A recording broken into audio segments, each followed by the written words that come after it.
Halo, Assalamualaikum warahmatullahi wabarakatuh. Perkenalkan, nama saya Muhammad Irfan. Saya dari Program Studi Pendidikan Geografi Universitas Pendidikan Indonesia 2021. Di sini saya akan menjelaskan bagaimana proses penguapan itu terjadi dan alat ukur yang digunakan untuk menghitung penguapan yang terjadi di daerah kita. Tentunya ini sudah tidak asing lagi kita dengar, karena kita telah mempelajarinya sejak SD, SMP, bahkan SMA, dan dibahas lagi di perguruan tinggi. Evaporasi atau penguapan adalah suatu proses perubahan bentuk yang terjadi pada benda cair menjadi gas.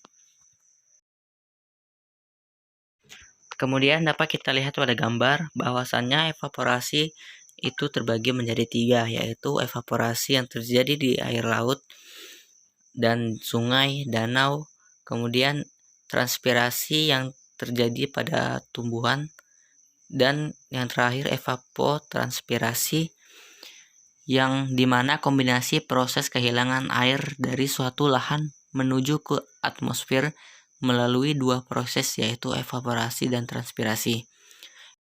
Bagaimana evaporasi tersebut dapat terjadi? Penguapan ini terjadi karena adanya proses perubahan molekul dalam kondisi cair yang secara spontan berubah menjadi gas.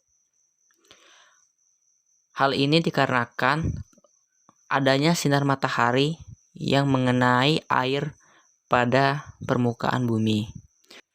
Panas matahari membuat air laut atau danau menguap.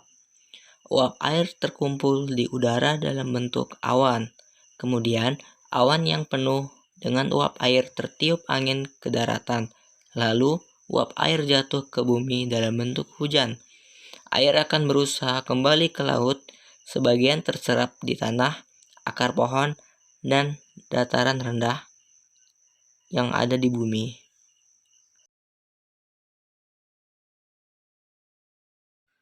Faktor-faktor evaporasi. Terdapat faktor-faktor yang mendorong terjadinya evaporasi. Ada faktor yang bersifat langsung dan juga tak langsung. Faktor langsung ini merujuk pada faktor-faktor yang berpengaruh terhadap proses terjadinya penguapan itu sendiri. Faktor langsung yang pertama tentu saja temperatur. Saat temperatur semakin tinggi, maka semakin besar pula evaporasi yang akan terjadi.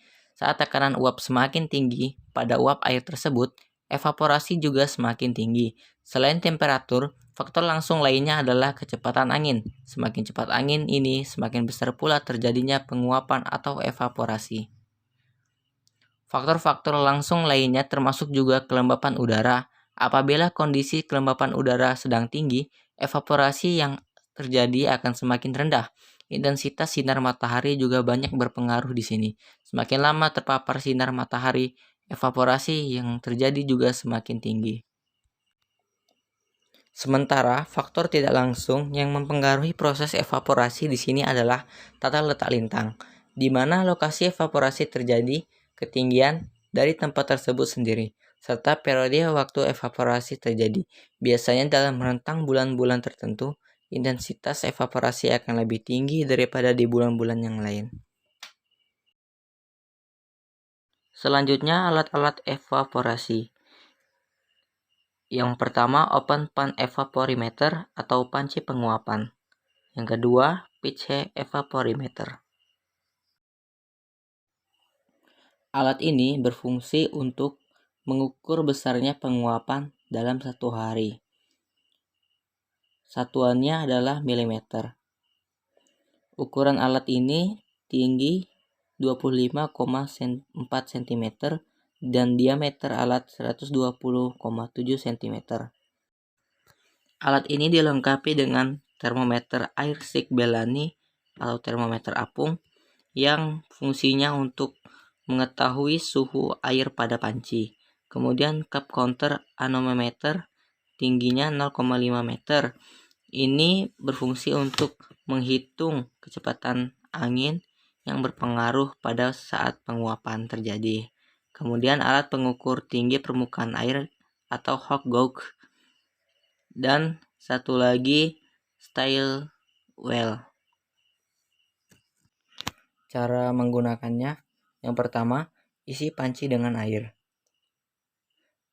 Kemudian pasang hook gauge di atas bejana style well, kemudian setting.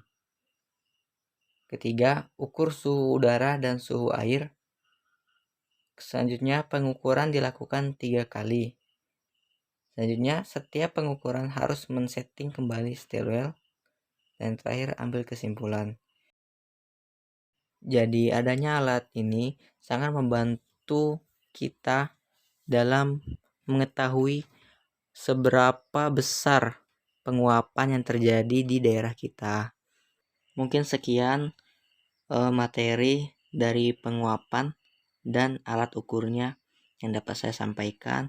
Apabila ada kesalahan dan sulit untuk memahami dari penjelasan saya, mohon maaf yang sebesar-besarnya. Saya akhiri. Wassalamualaikum warahmatullahi wabarakatuh.